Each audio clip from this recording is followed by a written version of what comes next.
ದಿನಾಚರಣೆಯಂದು ಸಿದ್ದಾಪುರ ಪಟ್ಟಣ ಪಂಚಾಯಿತಿಯ ಪೌರ ಕಾರ್ಮಿಕರಿಗೆ ಸನ್ಮಾನಿಸಿದ ಶಾಸಕ ಭೀಮಣ್ಣ ಟಿ ನಾಯ್ಕ.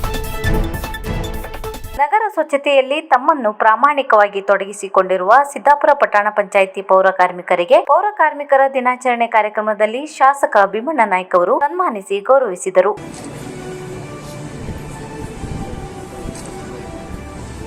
ಎಲ್ಲ ಪೌರ ಕಾರ್ಮಿಕರಿಗೂ ಸನ್ಮಾನವನ್ನ ಮಾಡಿರ್ತಕ್ಕಂಥ ಎಲ್ಲ ಗಣ್ಯರಿಗೆ ಕಾರ್ಯಕ್ರಮದ ಪರವಾಗಿ ಧನ್ಯವಾದ. ಪಟ್ಟಣ ಪಂಚಾಯತ್ಗಳಿರ್ಬೋದು, ಗ್ರಾಮೀಣ ಭಾಗದಲ್ಲಿರ್ಬೋದು, ಸಾಕಷ್ಟು ವಿದ್ಯಾವಂತರನ್ನ, ಬುದ್ಧಿವಂತರನ್ನ, ಹಿರಿಯ ಮುತ್ಸದ್ದಿಗಳನ್ನ ನೋಡ್ತಾ ಇದ್ದೀವಿ. ಇಂಥ ಯುಗದಲ್ಲಿ, ಇಂಥ ವ್ಯವಸ್ಥೆಯ ಅಡಿಯಲ್ಲಿ ಇಷ್ಟೊಂದು ಮುಂದುವರಿದ ರಾಷ್ಟ್ರ, ಇಷ್ಟೊಂದು ಮುಂದುವರಿದ ನಗರ, ಪಟ್ಟಣ, ಗ್ರಾಮೀಣಗಳು ಅಂತ ನಾವು ಏನು ಹೇಳ್ತಾ ಇದ್ವಿ, ಸಾಕಷ್ಟು ಶಿಕ್ಷಣವನ್ನ ಹೊಂದಿದ್ವಿ ಅನ್ನುವಂಥ ಹೆಗ್ಗಳಿಕೆ ಒಂದು ಕಡೆ ಆದರೂ ಕೂಡ ಇಂಥ ಪೌರ ಕಾರ್ಮಿಕರ ಬಗ್ಗೆ ಸ್ವಲ್ಪ ಎಚ್ಚೆತ್ತು ನಾವು ಯೋಚನೆಯನ್ನ ನಾವು ಮಾಡ್ತಾ ಇಲ್ಲ. ಬಿಡಿ ಅವರೇನು ಸಂಬಳ ಕೊಡುತ್ತಾ ಹಾಕ್ತೀವಿ ಅಂತ ಅದು ಆಗಬಾರದು. ಸಮಾಜದಲ್ಲಿ ಒಳ್ಳೆಯ ರೀತಿಯ ಸೇವೆ ನೋಡ್ತಕ್ಕಂಥ ಭಾವನೆ ನಮ್ಮ ಪೌರ ಕಾರ್ಮಿಕರು ಕೂಡ ಇರಬೇಕಾಗುತ್ತೆ. ಅವರ ಆರೋಗ್ಯದ ಬಗ್ಗೆನೂ ಕೂಡ ನಾವು ದೃಷ್ಟಿಯನ್ನ ಹರಿಸಬೇಕಾಗ್ತದೆ. ನಾನು ಮೊನ್ನೆ ಶಿರ್ಸಿಯ ಪೌರ ಕಾರ್ಮಿಕರ ಸಭೆಯಲ್ಲಿ ಕೂಡ ನಾನು ವಿನಂತಿನ ಮಾಡಿದ್ದೀನಿ. ನಾವು ಇದೆಲ್ಲದಕ್ಕೂ ಪೂರಕವಾಗಿರುವಂತಹದ್ದು ಇವತ್ತೇನು ನಾವು ಪೌರ ಕಾರ್ಮಿಕರನ್ನ ಗೌರವಿಸಿದ್ವಿ, ಅವರಿಗೆ ಎಲ್ಲರೂ ಕೂಡ ಹಾರೈಸಿದ್ವಿ. ನಾವು ಅವರ ಜೀವನವನ್ನು ಸ್ವಲ್ಪ ಹಿಂದೆ ತೆರೆದು ನೋಡಿದಾಗ, ಅವರ ಪರಿಸ್ಥಿತಿಯನ್ನು ನೋಡಿದಾಗ, ಅವರಲ್ಲಿರ್ತಕ್ಕಂಥ ಸೇವೆಯ ಮನೋಭಾವನೆಯನ್ನು ನಾವು ಸ್ವಲ್ಪ ಅರ್ಥೈಸ್ಕೊಂಡಾಗ, ಅವರಲ್ಲಿರ್ತಕ್ಕಂಥ ಗುಣಗಳೇನಿದಾವೋ ಅದು ಸಾರ್ವಜನಿಕರಲ್ಲಿ ಎಷ್ಟಿದೆಯೋ ಗೊತ್ತಿಲ್ಲ. ಯಾವುದೇ ನಗರ ಪಟ್ಟಣಗಳಿರಲಿ, ಮೆಟ್ರೋ ಸಿಟಿಗಳಿರಲಿ, ಇವರೆಲ್ಲವನ್ನು ನೋಡಿದಾಗ ಬಹಳ ಶುದ್ಧವಾಗಿ, ಸ್ವಚ್ಛವಾಗಿ ಆ ಭಾಗದಲ್ಲಿರ್ತಕ್ಕಂಥ ಪ್ರತಿಯೊಬ್ಬ ವ್ಯಕ್ತಿ ಆರೋಗ್ಯವಾಗಿ ಇರಬೇಕು ಅಂತ ಕಲ್ಪನೆ ನಮ್ಮ ಪೌರ ಕಾರ್ಮಿಕರು ಅನ್ನೋದನ್ನ ನಾವು ಯಾರು ಕೂಡ ಬರುವಂಥದ್ದಿಲ್ಲ. ಅವರಿಗೆ ಎಷ್ಟು ಅಭಿನಂದನೆ, ಎಷ್ಟು ಕೃತಜ್ಞತೆಯನ್ನ ಹೇಳಿದ್ರು ಸಾಲದು. ನಾವೆಲ್ಲರೂ ಕೂಡ ಹಾಯಾಗಿ ನಾವು ನಮ್ಮ ಮನೆಯಲ್ಲಿ ಪರಿವರ್ತನಾ ಶ್ರೀ ರಾಜ್ಯ ಪ್ರಶಸ್ತಿ ಪುರಸ್ಕೃತರಾದ ಡಾಕ್ಟರ್ ವೆಂಕಟೇಶ್ ನಾಯ್ಕ್. ಬ್ರಹ್ಮಶ್ರೀ ನಾರಾಯಣಗುರು ಧರ್ಮ ಪರಿಪಾಲನಾ ಸಂಘವು ಬೆಂಗಳೂರಿನ ಟೌನ್ ಹಾಲ್ನಲ್ಲಿ ನಡೆದ ನಾರಾಯಣಗುರು ಜಯಂತ್ಯೋತ್ಸವ ಹಾಗೂ ರಾಜ್ಯ ಮಟ್ಟದ ಪ್ರಶಸ್ತಿ ಪ್ರದಾನ ಸಮಾರಂಭದ ವೇದಿಕೆಯಲ್ಲಿ ರಾಜ್ಯ ಮಟ್ಟದಲ್ಲಿ ಸಾಮಾಜಿಕ ಸೇವೆ ಸಲ್ಲಿಸಿದವರಿಗೆ ನೀಡಲಾಗುವ ರಾಜ್ಯ ಮಟ್ಟದ ಪರಿವರ್ತನಾ ಶ್ರೀ ಪ್ರಶಸ್ತಿಯನ್ನು ಡಾಕ್ಟರ್ ವೆಂಕಟೇಶ್ ನಾಯ್ಕ್ ಅವರಿಗೆ ನೀಡಿ ಗೌರವಿಸಿದೆ. ಸಾಮಾಜಿಕ ಸೇವೆ ಹಾಗೂ ಪ್ರಗತಿಪರ ಹೋರಾಟದ ಜೊತೆಯಲ್ಲಿ ಮಹಿಳಾ ಸಬಲೀಕರಣ, ಬುಡಕಟ್ಟು ಜನರ ಅಭಿವೃದ್ಧಿ ಸಹಿತ ವಿವಿಧ ರಂಗದಲ್ಲಿ ಸಲ್ಲಿಸಿದ ಗಣನೀಯ ಸೇವೆಗಾಗಿ ಡಾಕ್ಟರ್ ವೆಂಕಟೇಶ್ ನಾಯ್ಕ್ ಅವರನ್ನು ಆರ್ಯ ಈಡಿಗ ಮಹಾಸಂಸ್ಥಾನದ ಸೇಲೂರು ಮಠದ ಪರಮ ಪೂಜ್ಯ ವಿಖ್ಯಾತಾನಂದ ಸ್ವಾಮೀಜಿ, ಪರಮ ಪೂಜ್ಯ ಅವಧೂತ ಶ್ರೀ ವಿನಯ ಗುರುಜಿ ಇವರ ದಿವ್ಯ ಸಾನ್ನಿಧ್ಯದಲ್ಲಿ ಪ್ರಶಸ್ತಿ ಪ್ರದಾನ ಮಾಡಲಾಯಿತು. ಈ ಭವ್ಯವಾದ ಸಮಾರಂಭದಲ್ಲಿ ಮಾಜಿ ಸಚಿವರು ಹಾಗೂ ಕಾರ್ಕಳ ವಿಧಾನಸಭಾ ಕ್ಷೇತ್ರದ ಶಾಸಕರಾದ ವಿ ಸುನೀಲ್ ಕುಮಾರ್, ರಾಜ್ಯ ಮಹಿಳಾ ಆಯೋಗದ ಅಧ್ಯಕ್ಷರಾದ ನಾಗಲಕ್ಷ್ಮಿ ಚೌಧರಿ, ಬ್ರಹ್ಮಶ್ರೀ ನಾರಾಯಣಗುರು ಪರಿಪಾಲನಾ ಸಂಘದ ರಾಜ್ಯಾಧ್ಯಕ್ಷರಾದ ಸೈದಪ್ಪ ಗುತ್ತಿಗೆದಾರ್ ವೇದಿಕೆಯಲ್ಲಿ ಉಪಸ್ಥಿತರಿದ್ದರು. ವಿಶ್ವ ಫಾರ್ಮಸಿಸ್ಟ್ ದಿನಾಚರಣೆ 2024 pharmacist meeting global health needs ಎಂಬ ಘೋಷವಾಕ್ಯದೊಂದಿಗೆ ಪಂಚವಟಿ ಹೋಟೆಲ್ನ ಚಿನ್ಮಯ ಸಭಾಂಗಣದಲ್ಲಿ ಹಮ್ಮಿಕೊಳ್ಳಲಾಗಿತ್ತು.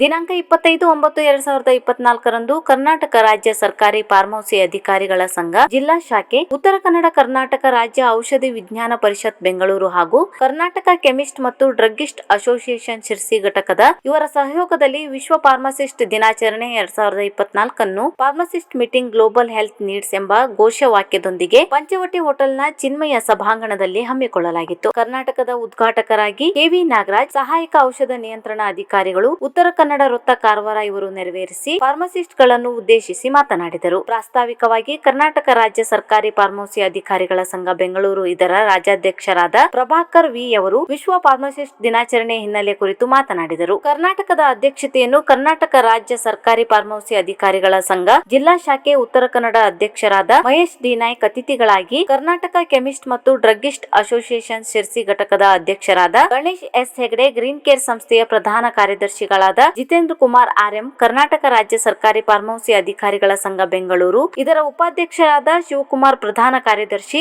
ರವಿಕುಮಾರ್, ಕಪಿಲಾ ಮೆಡಿಕಲ್ ಏಜೆನ್ಸೀಸ್ ಮಾಲಕರಾದ ಚಂದ್ರಶೇಖರ್ ಹೆಗಡೆ, ಕೆಸಿಎಂ ಮತ್ತು ಎಸ್ಆರ್ಎ ಶಿರ್ಸಿ ಘಟಕದ ಪ್ರಧಾನ ಕಾರ್ಯದರ್ಶಿ ರಮೇಶ್ ಬಿ ನಾಯ್ಕ್ ಉಪಸ್ಥಿತರಿದ್ದು ಕಾರ್ಯಕ್ರಮದ ಕುರಿತು ತಮ್ಮ ಅನಿಸಿಕೆಯನ್ನು ವ್ಯಕ್ತಪಡಿಸಿದರು. ನಂತರ ಜಿಲ್ಲಾ ಮಟ್ಟದ 3 ಫಾರ್ಮಸಿ ಅಧಿಕಾರಿಗಳಿಗೆ ಫಾರ್ಮಸಿ ರತ್ನ ಪ್ರಶಸ್ತಿ ಪ್ರದಾನ ಮಾಡಲಾಯಿತು. ಕೆಸಿಡಿಎ ವತಿಯಿಂದ ತಾಲೂಕು ಮಟ್ಟದ ಬೆಸ್ಟ್ ಕಮ್ಯುನಿಟಿ ಫಾರ್ಮಸಿಸ್ಟ್ ಪ್ರಶಸ್ತಿ ಮತ್ತು ಫಾರ್ಮಾ ಪೋಷಕ ಪ್ರಶಸ್ತಿ ಪ್ರದಾನ ಮಾಡಲಾಯಿತು. ನಂತರ doctor Manjunath Shetty, assistant professor, Melaka Medical College, Manipal ಇವರಿಂದ ಉಪನ್ಯಾಸ ಕಾರ್ಯಕ್ರಮವನ್ನು ಏರ್ಪಡಿಸಲಾಗಿತ್ತು. ನಂತರ ಮಧ್ಯಾಹ್ನದ ಅವಧಿಯಲ್ಲಿ ಜಿಲ್ಲಾ ಆರೋಗ್ಯ ಮತ್ತು ಕುಟುಂಬ ಕಲ್ಯಾಣ ಅಧಿಕಾರಿಗಳಾದ ಡಾಕ್ಟರ್ ನೀರಜ್ ಬಿವಿ ಪಾಲ್ಗೊಂಡು ಫಾರ್ಮಸಿ ಅಧಿಕಾರಿಗಳನ್ನು ಉದ್ದೇಶಿಸಿ ಮಾತನಾಡಿದರು. ಕರ್ನಾಟಕ ರಾಜ್ಯ ಸರ್ಕಾರಿ ವೈದ್ಯಾಧಿಕಾರಿಗಳ ಸಂಘದ ಅಧ್ಯಕ್ಷರಾದ doctor Narendra K Pawar pharmacy ಅಧಿಕಾರಿಗಳೊಂದಿಗಿನ ತಮ್ಮ ಒಡನಾಟದ ಬಗ್ಗೆ ಪ್ರಸ್ತಾವಿಸಿದರು. ಕಾರ್ಯಕ್ರಮದಲ್ಲಿ ಕೆಮಿಸ್ಟ್ ಮತ್ತು ಡ್ರಗ್ಗಿಸ್ಟ್ ಅಸೋಸಿಯೇಷನ್ ನ ಸದಸ್ಯರು, ಜಿಲ್ಲಾ ಔಷಧ ಉಗ್ರಾಣದ ಸಿಬ್ಬಂದಿಗಳು ಪಾಲ್ಗೊಂಡಿದ್ದರು. ಕಾರ್ಯಕ್ರಮವನ್ನು ಪಂಡಿತ್ ಸಾರ್ವಜನಿಕ ಆಸ್ಪತ್ರೆಯ ಚಂದ್ರಕಲಾ ನಾಯ್ಕ್ ಹಾಗೂ ಹಿರಿಯ ಫಾರ್ಮಸಿ ಅಧಿಕಾರಿ ಮಧುಕರ್ ಶೆಟ್ಟಿ ಕಾರ್ಯಕ್ರಮವನ್ನು ನಿರೂಪಿಸಿದರು. ಶರಣಪ್ಪ ಗುಜನೂರು ಸ್ವಾಗತಿಸಿದರು. ವಿಜಯಕುಮಾರ್ ನಾಗನೂರು ವಂದನಾ ಅರ್ಪಣೆಯನ್ನು ಮಾಡಿದರು. ಕಸ್ತೂರಿ ರಂಗನ್ ವರದಿಯಿಂದ ರಾಜ್ಯದ 10 ಜಿಲ್ಲೆಗಳ ಪೈಕಿ ಉತ್ತರ ಕನ್ನಡ ಜಿಲ್ಲೆಗೆ ಹೆಚ್ಚಿನ ಹಾನಿಯಾಗಲಿದೆ, ಶಾಸಕ ಭೀಮಣ್ಣ ಟಿ ನಾಯ್ಕ್. ಕಸ್ತೂರಿ ರಂಗನ್ ವರದಿಯಿಂದ ರಾಜ್ಯದ 10 ಜಿಲ್ಲೆಗಳ ಪೈಕಿ ಉತ್ತರ ಕನ್ನಡ ಜಿಲ್ಲೆಗೆ ಹೆಚ್ಚಿನ ಹಾನಿಯಾಗಲಿದೆ. ಅದರಲ್ಲಿಯೂ ಶಿರ್ಸಿ ಸಿದ್ದಾಪುರ ಕ್ಷೇತ್ರ ಸಂಪೂರ್ಣವಾಗಿ ಈ ವರದಿಗೆ ಬರುವುದರಿಂದ ಸಾಕಷ್ಟು ಹಾನಿಯಾಗಲಿದೆ. ನಾನು ಈ ವರದಿಯನ್ನು ಸಂಪೂರ್ಣವಾಗಿ ತಿರಸ್ಕರಿಸಿದ್ದು, ರಾಜ್ಯ ಸರ್ಕಾರ ಕೂಡ ವರದಿ ತಿರಸ್ಕಾರ ಮಾಡಲು ಕೇಂದ್ರಕ್ಕೆ ಮನವಿ ಮಾಡಿದೆ ಎಂದು ಶಾಸಕ ಭೀಮಣ್ಣ ನಾಯ್ಕ್ ಅವರು ಶಿರ್ಸಿಯಲ್ಲಿ ತಮ್ಮ ಕಚೇರಿಯಲ್ಲಿ ನಡೆಸಿದ ಸುದ್ದಿಗೋಷ್ಠಿಯಲ್ಲಿ ಮಾತನಾಡಿದರು. ಕಸ್ತೂರಿ ರಂಗನ್ 10 ಜಿಲ್ಲೆಯ ವ್ಯಾಪ್ತಿಯಲ್ಲಿ ಬರುವಂತಹದ್ದು. 10 ಜಿಲ್ಲೆಯ ವ್ಯಾಪ್ತಿಯಲ್ಲಿ ಬಂದರೂ ಕೂಡ ಅದು ನಮ್ಮ ಜಿಲ್ಲೆಯಲ್ಲೇ ಹೆಚ್ಚಿನ ಹಳ್ಳಿಗಳಲ್ಲಿ, ಗ್ರಾಮೀಣ ಭಾಗದಲ್ಲಿ ಬರುವಂತಹದ್ದು. ಅದರಲ್ಲೂ ಕೂಡ ನಮ್ಮ ಶಿರ್ಸಿ ಸಿದ್ದಾಪುರದಲ್ಲಿ ಹೆಚ್ಚಿನ ಸಂಖ್ಯೆಯಲ್ಲಿ ಈ ವ್ಯಾಪ್ತಿಯಲ್ಲಿ ಬರುವಂಥದ್ದು. ಸುಮಾರು 29 ಪಂಚಾಯತ್ ಶಿರ್ಸಿ ತಾಲೂಕಲ್ಲಿ ಬಂದರೆ ಸಿದ್ದಾಪುರದಲ್ಲಿ 23 ಪಂಚಾಯತ್ ಇರೋದೇ 23 ಪಂಚಾಯತ್ 23 ಪಂಚಾಯತ್ ಕೂಡ ಕಸ್ತೂರಿ ರಂಗನ್ ವ್ಯಾಪ್ತಿಯಲ್ಲಿ ಬರುವಂಥದ್ದು. ಇದನ್ನು ನಾನು ಮೊದಲನೇ ಸದನದಲ್ಲೂ ಕೂಡ ನಾನು ಪ್ರಸ್ತಾಪ ಮಾಡಿದ್ದೀನಿ, ಬೆಳಗಾವಿಯಲ್ಲೂ ಮಾಡಿದ್ದೀನಿ. ಮೊನ್ನೆಯೂ ಕೂಡ ನಾನು ಸದನದಲ್ಲಿ ಪ್ರಸ್ತಾಪ ಮಾಡಿ ನಿಮಗೆ ಈಗಾಗಲೇ ನಾನು ಕೊಟ್ಟಿರ್ತಕ್ಕಂಥ ಲಿಖಿತ ಉತ್ತರವನ್ನು ಕೊಟ್ಟಿರುವಂಥದ್ದು ತಮ್ಮ ಕೈಸಿಯಲ್ಲಿರ್ಬೋದು. ನಂತರದಲ್ಲಿ ಸದನ ಸಮಿತಿಯನ್ನು ಮಾಡಿ ಅಲ್ಲಿ ಸಾಕಷ್ಟು ವಿಷಯಗಳಾಗಿ ಹಿಂದಿನ ವಾರ ಸಂಬಂಧಪಟ್ಟ ಶಾಸಕರನ್ನು ಕೂಡ ಸಭೆಗೆ ಆಹ್ವಾನ ಮಾಡಿ ಅನೇಕ ರೀತಿಯ ಚರ್ಚೆಗಳು ಕೂಡ ಆಯಿತು. ನಮ್ಮೆಲ್ಲ ಒಂದೇ ಒಂದು ಕಸ್ತೂರಿ ರಂಗನ್ ವರದಿಯನ್ನು ಸಂಪೂರ್ಣವಾಗಿ ಕೈ ಬಿಡಬೇಕು ವಿಚಾರಗಳು ನಾವು ನಮ್ಮ ಶಾಸಕರಿಗೂ ಕೂಡ ನಾವು ಅಲ್ಲಿ ಸಭೆಯಲ್ಲಿ ಪ್ರಸ್ತಾಪ ಮಾಡಿದ್ದೀವಿ. ನಮ್ಮ ಸರ್ಕಾರದ ಉದ್ದೇಶ ಅಷ್ಟೇ, ಮಾನ್ಯ ಮುಖ್ಯಮಂತ್ರಿ ಮಾನ್ಯ ಸಿದ್ದರಾಮಯ್ಯವರು ನಮ್ಮ ರಾಜ್ಯದಲ್ಲಿ ಕಸ್ತೂರಿ ರಂಗನ್ ವರದಿಯನ್ನು ಸಂಪೂರ್ಣವಾಗಿ ನಾವು ಕೈ ಬಿಡಬೇಕು ಅಂತ ವಿನಂತಿ ಕೂಡ ನಮ್ಮ ಸರ್ಕಾರ ಕೂಡ ಆ ರೀತಿಯಲ್ಲಿ ಶಿಫಾರಸನ್ನು ಕೂಡ ಕೇಂದ್ರ ಸರ್ಕಾರಕ್ಕೆ ಮಾಡ್ತಾ ಇದ್ದಾರೆ. ನಾನು ಹೇಳಿ ಇಷ್ಟ, ನನ್ನ ವಿನಂತಿ ಇಷ್ಟನೇ, ವಿನಂತಿ ಮುಂದೆ ಯಾವ ರೀತಿ ಸ್ವರೂಪವಾದ ಗೊತ್ತಿಲ್ಲ. ಅತಿಕ್ರಮಣ ಮತ್ತು ಕಸ್ತೂರಿ ರಂಗನ್ ಬಗ್ಗೆ ನಮ್ಮ ಅತಿಕ್ರಮಣ ಹೋರಾಟಗಾರರಿಂದ ಮನೆ ರವೀಂದ್ರ ನಾಯ್ಕ ಹಲವಾರು ವರ್ಷಗಳಿಂದ ಅದ್ರ ಬಗ್ಗೆ ಹೋರಾಟ ಮಾಡ್ಕೊಂಡಿದ್ದಾರೆ. ಅವ್ರನ್ನ ಕೂಡ ಅಭಿನಂದಿಸ್ತೇನೆ. ನಂತರದಲ್ಲಿ ಇವತ್ತೇನು ಕಸ್ತೂರಿ ರಂಗನ್ ಬರ್ತಾ ಇದೆಯೋ ಇದನ್ನ ಸಂಪೂರ್ಣ ಗಡಿಗೊಂಡು ವಿಚಾರ ಸದನದಲ್ಲಿ ಪ್ರಸ್ತಾಪ ಮಾಡಿದೆ. ಎಲ್ಲೋ ಒಂದು ಕಡೆಗೆ ಇಲ್ಲ ಸ್ವಲ್ಪ ಮಟ್ಟಿಗೆ ನಾವು ಕೊಡ್ಬೇಕಾಗತ್ತೆ ಅದ್ರ ವಿಚಾರಗಳು ಅಲ್ಲಿ ಅನೇಕ ಎಲ್ಲ ಪಕ್ಷಗಳು ಅಲ್ಲಿ ಸಂದರ್ಭ ಎಲ್ಲ ಸ್ವಲ್ಪ ಕೊಡಬೇಕಾಗತ್ತೆ. ಕೇಂದ್ರ ಸರ್ಕಾರ ನಾವು ಹಂಗನೇ ಕಳ್ಸಕ್ಕೆ ಆಗಲ್ಲ ಅಂತ ಮಾತ್ರ ಹೇಳಿದ್ರು. ಅವಾಗ ನಾನು ಎದ್ದು ಇಲ್ಲ, ನಾವು ಸಂಪೂರ್ಣ ಕಸ್ತೂರಿ ರಂಗನ್ ಬಿಡಬೇಕಾಗುತ್ತೆ. ಬಿಡುವ ಸಂದರ್ಭದಲ್ಲಿ ನಮ್ಮ ಜಿಲ್ಲೆಯ ಸ್ಥಿತಿಗತಿ ಕೂಡ ನಾನು ಹೇಳಿದ್ದೀನಿ. ಇಡೀ ರಾಜ್ಯದಲ್ಲಿ ಒಂದ್ ಕಡೆ ನಮ್ಮ ಜಿಲ್ಲೆಯಲ್ಲಿ ಹೆಚ್ಚಿನ ಸಂಖ್ಯೆಯಲ್ಲಿ ಕಸ್ತೂರಿ ರಂಗನ್ ವ್ಯಾಪ್ತಿ ಬರುವಂತಹದ್ದು. ಅದರಲ್ಲೂ ಶಿರ್ಸಿ ಸಿದ್ದಾಪುರ ನನ್ನ ಕ್ಷೇತ್ರದಂತೂ ಅಷ್ಟು ಪಂಚಾಯತ್, ಇಲ್ಲಿ 22 ಪಂಚಾಯತ್, ಅಲ್ಲಿ 23 ಪಂಚಾಯತ್ ವ್ಯಾಪ್ತಿಯಲ್ಲಿ ಪೂರ್ತಿ ಕಸ್ತೂರಿ ರಂಗನ್ ವರದಿ